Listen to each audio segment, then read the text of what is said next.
and the places that errors can happen, right? So if you build from here, and then you come down on this line, if there's any adjustment that was made while you were getting down, if there was any movement, then you're not going to be correct, but you're not going to be allowed to adjust it. You're going to have to just have faith that it was correct. And that's when those shots were missed, right? And not felt like confident that you're actually correct when you don't know why you don't feel that way, or you feel like you're super correct when maybe you really didn't even put that much effort. The reason for that is because of your perception is correct or not correct. So if you're here, the errors or the variance is when your head is here. There's potential for error here, here, here, here, here, here, here, here, here. So they say, okay, well, get down slowly with your head. The reason you want to get down slowly with your head is because that way there's less chance that it's going to come off of that line. That way it's less chance that you're going to like make some maladjustment with your body or with your perception or with your head on this line if you're trying to stay on this parallel line, this plane, right? So these are all of the places that there could be an error. There could be error while you're here, right? There can be error with your head here, here, here, here, here, here, error, error, error, error, error, error, error. And I know I made it, I missed the other two, but it doesn't matter. What's up, bro?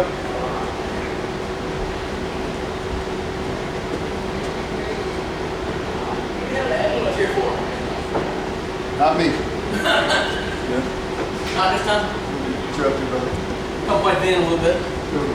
I'm just making a video for a buddy of mine in California. California? California.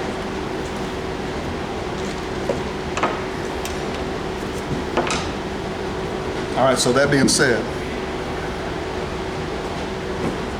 if instead of starting with your back foot, like Earl taught us, you start with your head in the correct spot where it's going to be when you shoot the ball, right?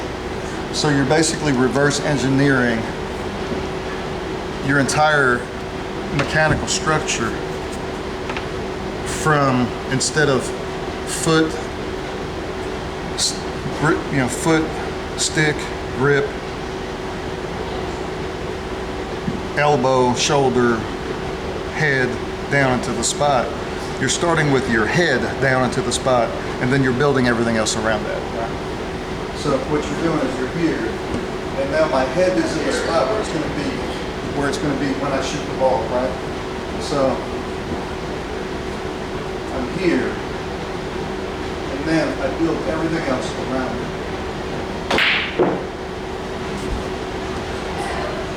It's almost like I should just miss every shot intentionally while I'm telling you this. But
again, like Earl says, that if you're videotaping yourself, then the value is in the misses, not in the makes, right? So that way you can go back and review what it is that occurred and try and analyze it and figure out where the error was. Was it a grip error? Was it a head alignment error? Was it a movement error? Where was the variance? Where was the failure?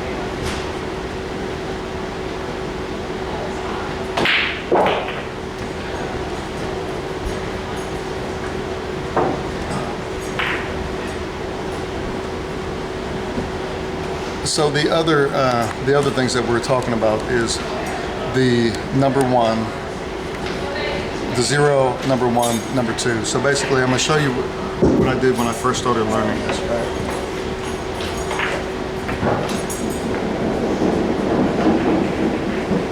All right, if that's a 0 straight in, right? The number ones are here. Number 2 is here. Number 2 is to start from the center of the cue ball aiming to the edge of that ball.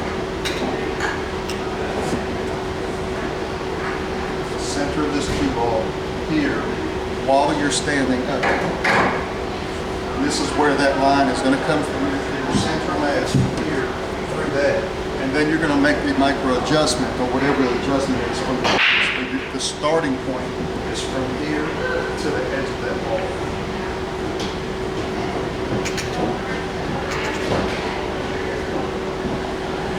From here, it's the center of this ball to the center of that ball. Now, what I found is that on these number ones, that's basically where you're going to be aiming at what's called the make it spot, right? So the make it spot is where the amateur pool player, the pool league that just started playing, and you're teaching your girlfriend how to shoot. Go like this. You can actually aim the center of the ball to there on number ones or less, and that's going to make the ball, right?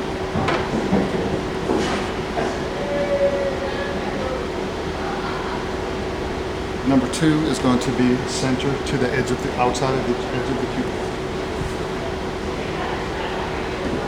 Number 3 is also going to be center of the cue ball to the outside edge of the object ball, but you're going to have an awareness that you're going to be cutting it thinner, right? You're going to be hitting less thickness of the one ball in this case.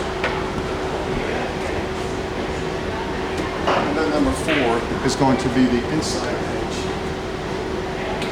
to the outside edge with a comparable thickness on both balls, right? So it's not the exact edge of the object ball, it's not the exact edge of the cue ball. If it's a 16th of the cue ball thinness, then it's going to be a 16th of the cue ball thinness on the other ball as well. Okay. So that being said, what you're trying to do when you're first learning this is you want to learn all of the number ones. The reason that I have my cue ball close to the rail, a little bit less than a 1 diamond off, is because I want to be able to stabilize my bridge and have the least amount of variance as possible. So I'm just trying to have the most stable bridge to know that if I miss a ball, it's not because my bridge moved or I had a weak bridge, right? And you want the object ball close enough to where you're going to have a relatively high make percentage either way. So you want it to be. The whole goal of this is just learning to recognize and to train your brain to say, is this a number 1 or a number 2, basically. If it's a number 1, you're going to be like CJ Wiley says, center of the cue ball to center of the object ball, or center of the cue ball to the make it spot like us did. Or if it's a number 2, then you know that you have to adjust your perception while you're standing up over the shot from behind, from your center core, your dick, your sternum, wherever it is that your center feels that you're shooting the center of the cue ball, and your perception and your head alignment is aligned over the edge of that object ball, starting off when you start making your awareness of the thickness of the ball and any kind of adjustments you might have to make, thicker or thinner while you're standing up before you get down. And then whenever your head gets down into that location, before you build your body around it, it has to be correct at that point. So you can make those adjustments with your head, and then you build your body around that, so you can trust that it's correct. And that's when you're going to get that sensation that I know that I'm going to make this because I'm seeing it correctly. And it doesn't matter if your cue comes in straight directly behind it. It's actually, I believe it's better if it kind of transitions a little bit inwards to out, from the inside of your body towards the out. And that way you know that, like, that's when you feel like, well, this isn't it, this isn't it, this isn't it. And then all of a sudden you get to the point where that's it, and you can stop at that point. So number ones are going to be center, the center with your body. And then you see the thickness, and then you come down and you shoot it from there. So from there you're shooting like 10 shots, cutting it this way, and then 10 shots, cutting it this way. So you're shooting a little bit to the left and a little bit to the right. Another consideration is that when you're shooting from here, and this is more prominent on number 2s, 3s, and 4s. If you're shooting it from this side, let's just say 2 or 3.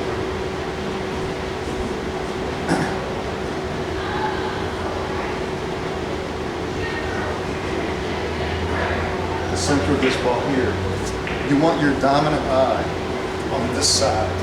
When you're standing back here, your dominant eye on this side to be seeing that. Now, the challenging part is, well, what happens if I'm this way? What happens if I'm a number 2 on this side? If you look at Joshua Filler, Billy and Cardona,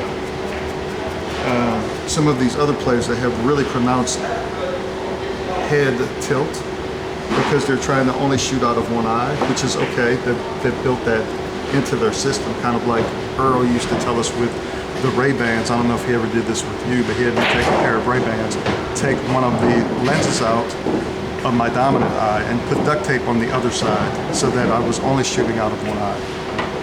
But I'm in disagreement with that now because you can actually train your non-dominant eye. So what I do on shots where I'm shooting the ball this way, where I'm center of this ball to the edge of that ball, or the edge of this ball to the edge of this ball, that's when I'm using my left eye on shots where I'm cutting a ball to the left and my right eye on shots where I'm